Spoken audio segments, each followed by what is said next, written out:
The He BEC singularity contains 16 fundamental particles, outlined here as 16e.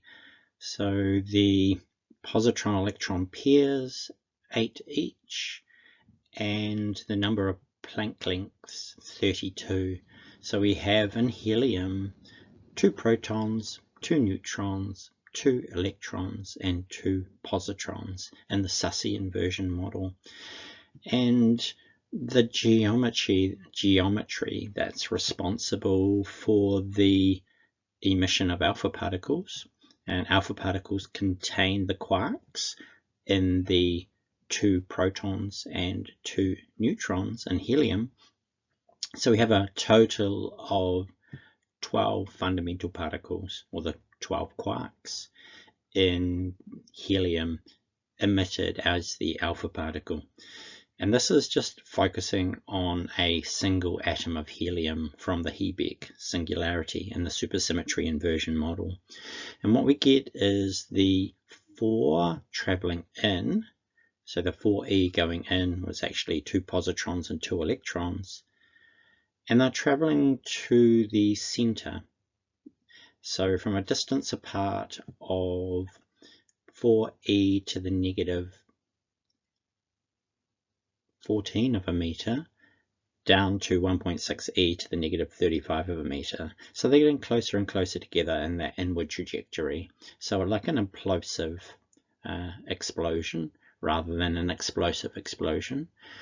That's the mirrored symmetry to the alpha particle emission, or the 12e that are heading out. And so we've got this representation here of a model where the 4 crosses in mirrored symmetry provide the context through that center point where every action has an equal and opposite reaction. And the speed of going outward is proportional to the binding kinetics of the helium fundamental particles in this Bose-Einstein condensate of 4e to the negative 18 being the scale of the fundamental particle, and 4e to the negative 14 being the distance between them. So this model gives you a square root speed inward and an outward trajectory at 9.97 times the speed of light, or 2990 63 7811 meters per second, as the alpha particle emitted from the helium Bose-Einstein condensate. And at the start we have 75% dark energy going outward and 25% dark matter going inward. So the He BEC singularity generates both dark energy and dark matter through the separation of a 3:1 ratio, 3 going out as alpha particle and 1 going in as the Planck particle.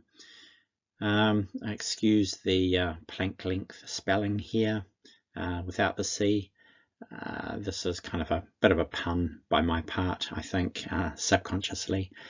And understand that the Planck length down at 1.6e to the negative 35 of a meter, the square root of that takes you to the distance of 4e to the negative 18, and there's this 10,000 difference between 4e to the negative 18 and 4e to the negative 14. And there's also the difference between 4e to the negative 14 and 1.6e to the negative 35 of 4e to the negative 22. And there's 10,000 difference between 4e to the negative 22 and 4e to the negative 18. So in this model we have this balance inverted symmetry that creates the composition of the universe as dark energy and dark matter originally. Different from the idea of the Big Bang because it has an implosive side of things as well, and the speeds balance. So the outward speed is balanced by the inward speed of 2 coming from or at the square root of the velocity of the alpha particle emission. And when 2 sides are coming together, you have to take into account both of those sides multiplied together, giving you the outward velocity of one way.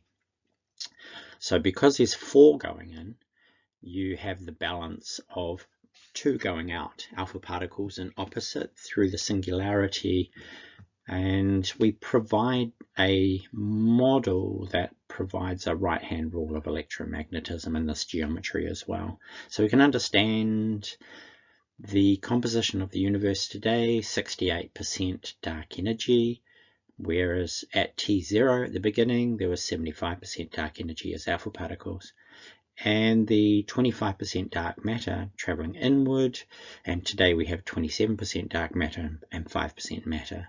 So alpha particle decays into He32, a form of helium, and the dark matter decays into H10, which is an anti-hydrogen. The quark charge calculations being either +1 for a downward pointed quark and a -1 for upward pointed quark gives a negatively charged neutron, and because we've reintroduced the positron into the geometry of helium in the supersymmetry inversion model to maintain charge parity with positrons and electrons for the quarks, rather than using fractions and addition, we use whole numbers and multiplication, and this gives a very simple symmetrical based geometry in the helium model under supersymmetry inversion. We propose that this is really the correct geometry in the Bose-Einstein condensate of helium because it provides alpha particle emission, 12 going out, 75%, and the decay of alpha particles after 13.8 billion years is 7.26%, corresponding to now the 68% of dark energy.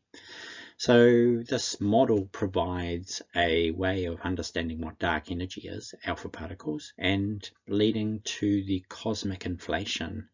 And the continuation of the decay of alpha particle leads to the generation of galaxies far away from us as the newest and earliest galaxies of the universe. Not the oldest, but the youngest.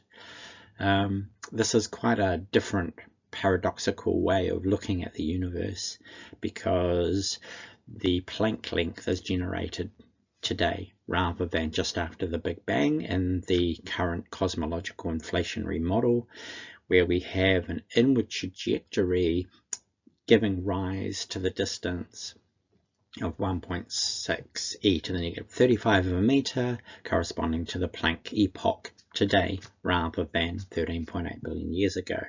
So it inverts the model that we currently have in order to understand the singularity state of the universe as a helium Bose-Einstein condensate.